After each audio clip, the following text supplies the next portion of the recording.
Good evening, everybody. On the behalf of Respiratory Conclave Conference 2020, I, Abhishek Keshri, welcomes you all. जैसा कि आप जानते हैं कि हर साल की भांति इस साल भी हम लोग जून के महीने में रेस्पिरेटरी कॉन्क्लेव कॉन्फ्रेंस करते रहे हैं और इस बार का बर्निंग टॉपिक हर साल की तरह कुछ ना कुछ डिफरेंट रहता है और इस बार भी हम लोग कुछ बर्निंग टॉपिक लेकर के आए हैं। तो इस प्रोग्राम को आगे हम बढ़ाते हैं अपने प्रोग्राम कोऑर्डिनेटर के साथ। हमारे साथ हैं साक्षी पाठक। Namaste and good evening, everyone. First of all, I would like to thank Dr. S.K. Pathak, the organizing secretary and the organizing team of RCC 2020 for selecting me as the program coordinator for this conference. I, Sakshi Pathak, I am a medical student at IMS BHU. मैं इस साल के RCC conference की programme coordinator हूँ and I, on behalf of Dr. S.K. Pathak, organizing secretary and the organizing team of RCC 2020, would like to welcome respected speakers, panelists, webcast viewers, and Facebook Live viewers to RCC 2020. The RCC conference is organized every year by Breath Easy Chest Foundation for Humanity and co-sponsored by Breath Easy Hospital, अस्सी वाराणसी। ये 5वीं RCC conference है और ऐसा पहली बार हुआ है कि यह कॉन्फ्रेंस वर्चुअल प्लेटफॉर्म पे आयोजित की जा रही है because of the covid pandemic.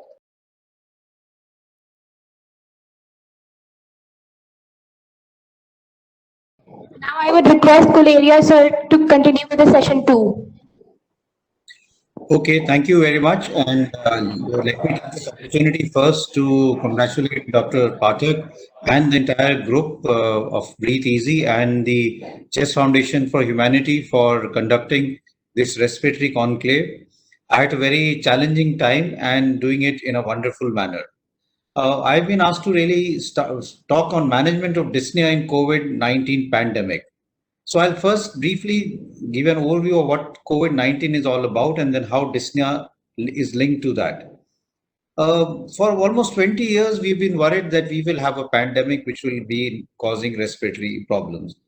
I remember in the late 19s when we had an outbreak of SARS, there was a big concern that it may become a pandemic. It started from Hong Kong and went all the way to Canada. We also had subsequently H5N1, which was known as avian influenza. And that also was a big concern because H5N1 avian influenza causes severe ARDS and it has a case fatality of more than 60%. Luckily, they did not evolve into a pandemic virus. H1N1 came, then we had MERS coronavirus. And now for about the last 3 to 4 months, the pandemic that we have is of COVID-19. This is basically causing upper and lower respiratory tract involvement. A virus, just to be to have everyone's idea, what is a virus? A virus is a pathogen that actually exists between the living and the non-living.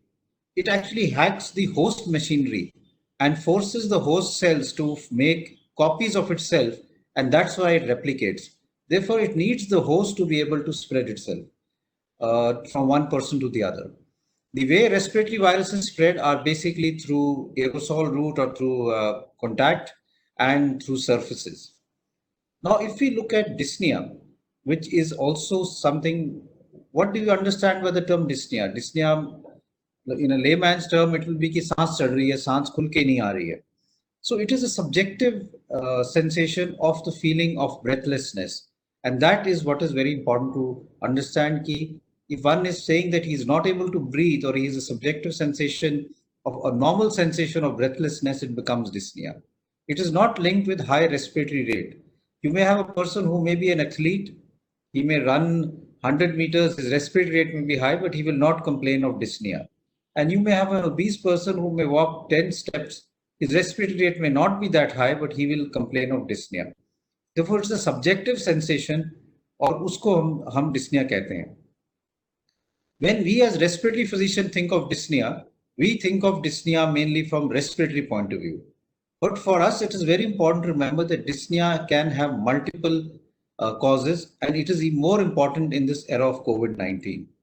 Dyspnea can be because of respiratory causes, जो हम as pulmonologists देखते हैं, but it can be of cardiac causes. It can be because of acute coronary syndrome, pericardial effusion, myocarditis. And these can happen in COVID-19. It can also occur because of neuromuscular disorders. You can have weakness of the diaphragm or the weakness of the muscles of the chest wall, and this can also cause dyspnea. It can also be because of systemic causes. Systemic causes, अगर हम और लोगों से बात करें as a general practitioner, he probably sees systemic causes more commonly as a cause of dyspnea, and one of the most common causes of dyspnea can be anemia. Women who have low hemoglobin will complain of dyspnea on exertion. It can also occur in diseases like thyrotoxicosis or other systemic disorders. And another important thing, especially to remember in this era of COVID-19, is that even psychological or psychogenic causes can cause dyspnea. We have what is known as hyperventilation syndrome or panic attacks, where individuals will complain that they are having dyspnea. When we have any person who presents to us with dyspnea, we look at it also from the point of view of, is it acute, subacute, or chronic? For us as chest physicians, acute dyspnea could mean acute worsening of asthma or COPD, as was mentioned by Professor Rajendra Prasad. For a cardiologist, it could be acute coronary syndrome as a cause of dyspnea. And for a person who is bedridden, acute dyspnea could also be because of pulmonary embolism. Subacute dyspnea is dyspnea which occur over days to week. It can occur in asthma, it can occur in pneumonia, it can occur in a number of other causes. And chronic dyspnea is the one that we see in patients who have underlying chronic disease like ILD or other diseases where it happens over months. So whenever we look at dyspnea, it's important to first try and see which system is it from, and is it acute, subacute, or chronic. So this is just to give you an overview of both dyspnea and as far as COVID-19 is concerned. Now let's look at dyspnea in this era of COVID-19. So first, how common is dyspnea as far as people who suffer from COVID-19? An important thing to remember is that dyspnea is not one of the most common features as far as COVID-19 is concerned. If you look at the entire literature and you start looking at series from Wuhan, from Italy, even from New York, you will find that dyspnea rate varies from around 5 to 65% of patients who were evaluated. On an average, around 18 to 20% of individuals who have COVID-19 will complain of dyspnea. Also, the important thing to remember is dyspnea is not happening on day 1 or day 2.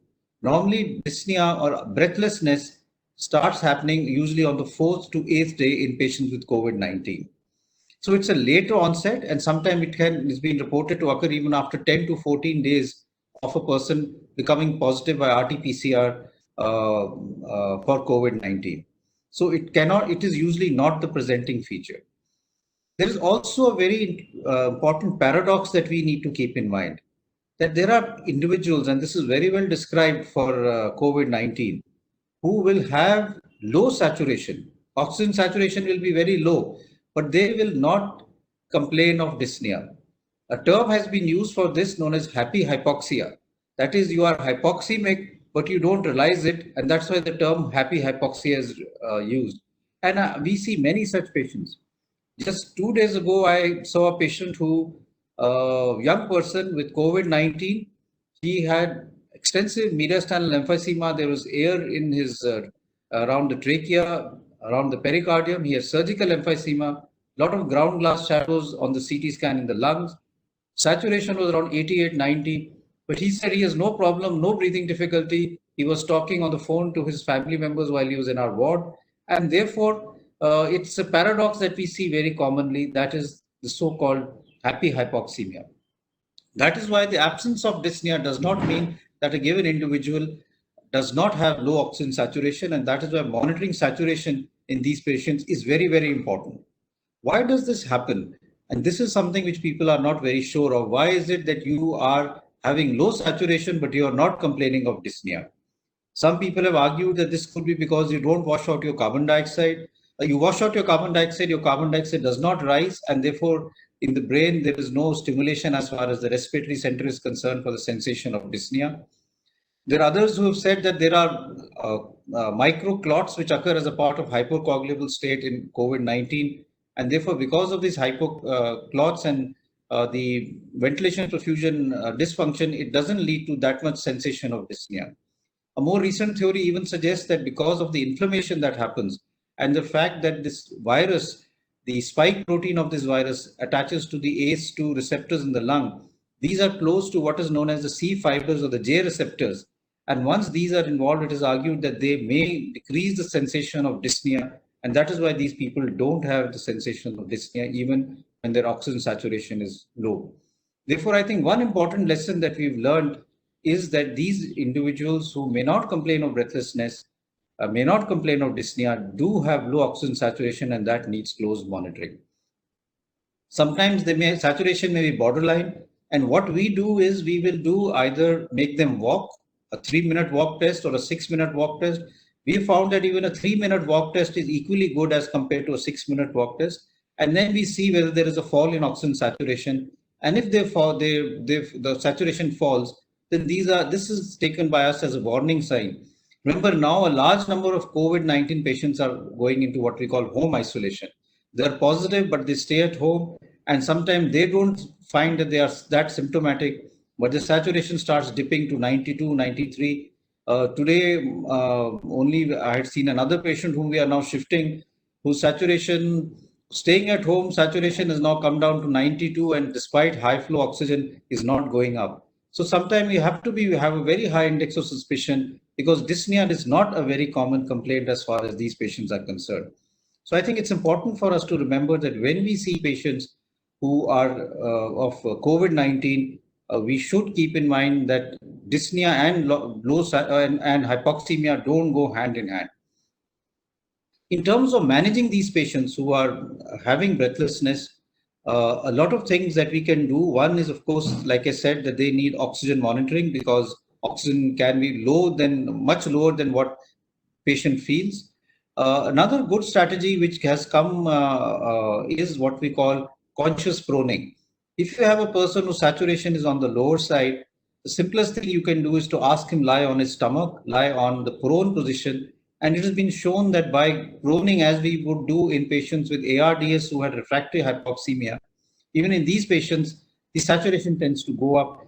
And this is something we do routinely while we put a patient on oxygen in our ward. But even at home, we advise patients to do what is known as conscious proning. Lie on your stomach, and that your oxygen saturation also tends to improve. Sometimes if they have breathlessness, we encourage them what is known as pursed lip breathing, that we ask them to breathe in from their nose and breathe out gradually through pursed lips, which creates a little bit of positive and expiratory pressure, and that also decreases the sensation of dyspnea. Even some degree of breathing exercises do help in alleviating the panic or the sensation of dyspnea. There are some places where people have tried asking these patients to use a fan.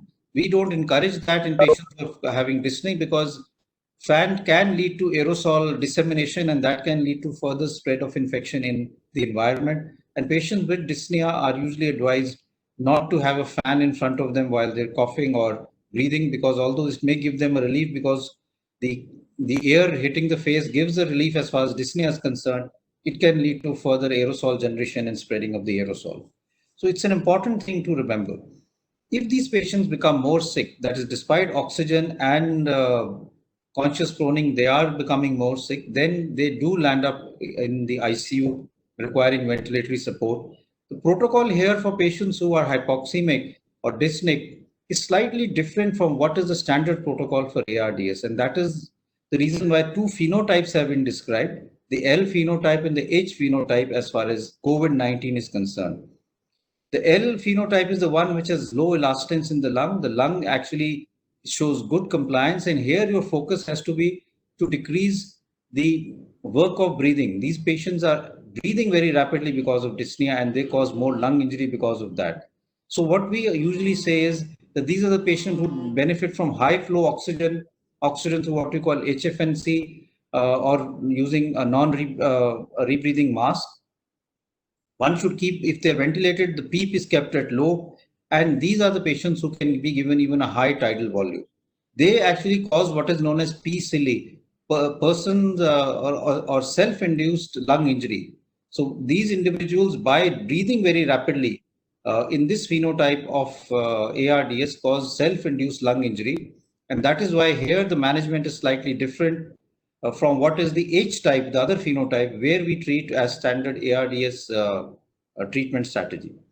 There are a lot of things to remember that in patients, like I said, although dyspnea is not very common in COVID-19, only about 20% of people will complain of dyspnea.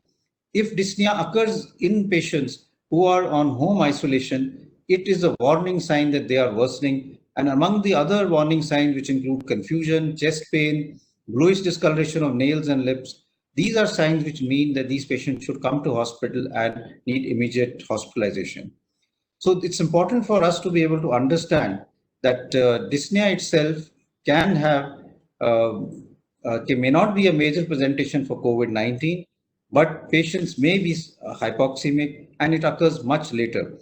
If you look at other causes of dyspnea as far as respiratory diseases are concerned, whether it be related to acute causes like pneumothorax or acute worsening of COPD, or whether it be related to other causes, they usually occur much early in the course of disease. In COVID-19, dyspnea occurs much later, and that is something important for us to keep in mind, that it is a process which is not that common and doesn't occur on day one, but normally may occur usually much later on the 5th or 8th day. The other important thing to remember is that dyspnea can happen in a number of other respiratory diseases. We are discussing predominantly respiratory diseases, so asthma, COPD, ILD can all, or dyspnea of cardiac origin can all mimic or be confused with dyspnea occurring because of COVID-19. And I think these are the points that we will discuss to some extent in the panel discussion as far as the approach to dyspnea in patients who have underlying respiratory diseases.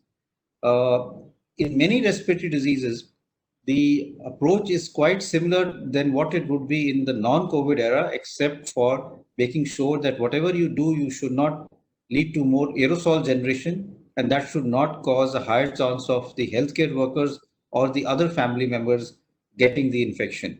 Otherwise, most medication, including inhaled steroids, are relatively safe and can be given. There was initially a feeling that they may cause worsening. I have had patients who have said that they will not take the inhaler because they feel that if they use their inhaler, the virus will go from their throat into the lungs and cause pneumonia. So there is a lot of misconceptions in the community which we need to address. And those issues I think we can discuss as far as the panel discussion is concerned. So I think I can stop here. I've given you an overview of COVID-19 and the dyspnea which happens with COVID-19 and overall what we understand with the term dyspnea. I think we can now have the panel discussion discussing both allergic rhinitis, asthma, and dyspnea in this era of COVID-19. So thank you very much.